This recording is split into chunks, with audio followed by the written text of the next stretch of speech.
Assalamualaikum warahmatullahi wabarakatuh. Perkenalkan, nama saya Muhammad Rizal Fatur Rahman. Saya dari kelas C18 Hukum Kesehatan. Saya akan menjawab pertanyaan dari Bapak tentang malapraktik medis. Soal pertama adalah apa yang dimaksud dengan malapraktik dan apa yang dimaksud malapraktik medis. Malapraktik adalah melakukan tindakan atau praktik yang salah atau menyimpang dari prosedur yang baku sehingga berdampak buruk bagi pasien. Sedangkan malapraktik medis adalah istilah yang sering digunakan orang untuk tindak pidana atau yang dilakukan oleh tenaga kesehatan. Pertanyaan kedua, pada menit keberapa dijelaskan tentang malapraktik pidana, malapraktik perdata, dan malapraktik administrasi. Malapraktik pidana dijelaskan pada menit 10:24, sedangkan malapraktik perdata dijelaskan pada menit 18:50 detik, dan praktik administrasi dijelaskan pada menit ke-22:29 detik. Soal ketiga, apa yang dimaksud malapraktik pidana, malapraktik perdata, dan malapraktik administrasi?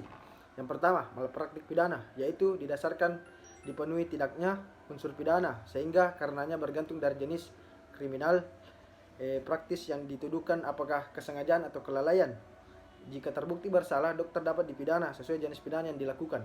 Malapraktik perdata terjadi apabila hal-hal yang menyebabkan tidak dipenuhinya isi perjanjian prestasi dalam transaksi teropatik oleh dokter atau tenaga kesehatan lainnya sehingga menimbulkan kerugian pada pasien. Malapraktik administrasi dapat dikatakan apabila yang pertama, menjalani praktik kedokteran tanpa lisensi dan izin. Yang kedua, melakukan tindakan medis yang tidak sesuai dengan lisensi. Yang ketiga, melakukan praktek kedokteran dengan menggunakan lisensi atau izin kadaluarsanya. 4, tidak membuat rekaman medis. Soal yang keempat, apa yang dimaksud tindakan medis yang tidak bergantung dengan hukum? Yang pertama, mempunyai indikasi medis ke arah suatu tujuan perawatan yang konkret. Dan yang kedua, dilakukan menurut ketentuan yang berlaku di dalam ilmu kedokteran. Yang ketiga, telah mendapat persetujuan pasien. Soal kelima, apa yang dimaksud dengan kesalahan dan kelalaian? Kesalahan memiliki unsur yang harus dipenuhi, antara lain yang pertama, kemampuan bertanggung jawab dari orang yang melakukan perbuatan.